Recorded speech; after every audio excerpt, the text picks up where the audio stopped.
moi je pense qu'il y a effectivement un mur autour de l'université.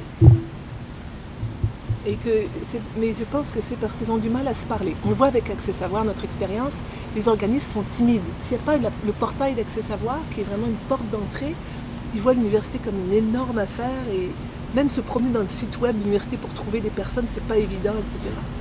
Et de l'autre côté, les scientifiques, les professeurs, sauf dans certains cas, à l'UQAM par exemple, le service aux collectivités ou des choses comme ça, on ne les encourage pas du tout à aller s'impliquer, ce qu'on appelle en anglais le public engagement.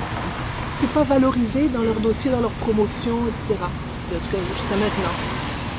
Donc d'une certaine façon, c'est un mur qui persiste.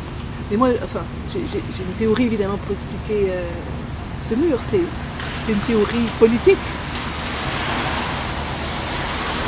À la limite qui vient du structuralisme. C'est que pour que la science ait son statut social, il faut qu'elle y ait de la non-science. Tout simplement.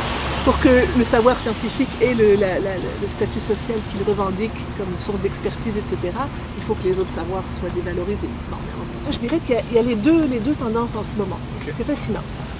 Les chercheurs sont appelés à être dans une espèce d'écosystème. Il y en a qui appellent ça un écosystème de la recherche, qui est en anglais, qui tourne autour de Web of Science, du Scopus, des bases de données, des facteurs d'impact, etc., où il faut publier pour, etc. Donc, une espèce de... Être cité, publier... Non, c'est pas être cité, ça, ils s'en foutent. C'est être publié dans des revues qui sont citées. Voilà, c'est même pas l'article qui compte, c'est la revue. Donc, c'est même pas la qualité de ton travail. Exactement, c'est juste le prestige, c'est une espèce de jeu de miroir, miroir aux vanités. Et ça, c'est une espèce de truc international, en anglais. Et tout le monde a l'impression que c'est ça qu'il faut faire. C'est hyper normé comme truc. Et donc là, un chercheur, peu importe son université, il travaillerait de la même façon. On lui dirait, tiens, tu changes d'université, ça ne le dérangerait pas, il faudrait peut-être qu'il refasse ses cours un peu, mais pour le reste, la recherche, ça ne changerait rien. Mais en même temps, les universités, elles se battent pour recruter des étudiants. Parce que sans étudiants, l'université ne fonctionne pas. Alors au contraire, les universités, elles essayent de s'ancrer dans leur communauté, de faire des partenariats avec les industries pour trouver des emplois, elles développent des services de placement, font des campagnes.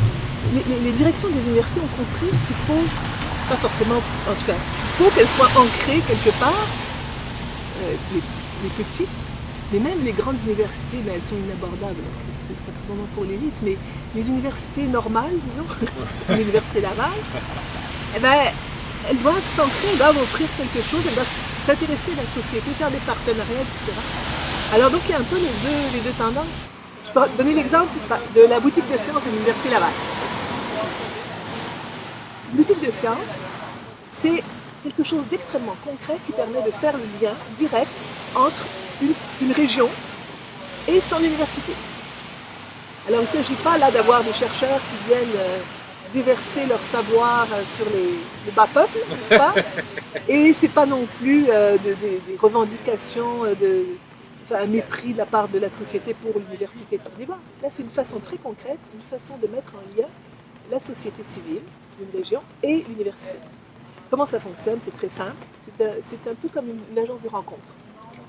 C'est-à-dire qu'une organisation de la société civile, un groupe communautaire, une association, un comité de parents.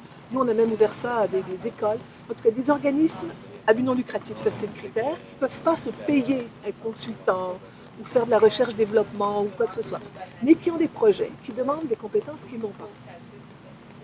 Ils s'adressent à la boutique de sciences, qui est ancrée à l'université, qui est un service de l'université, et la boutique de sciences va chercher parmi tous les cours, tous les profs, tous les étudiants, certains qui vont pouvoir réaliser ce projet dans le cadre de la formation. Donc ça ne coûte rien à l'organisme. Donc là c'est notre deuxième année. Comment? Non, on en est à 2 ans, c'est ça.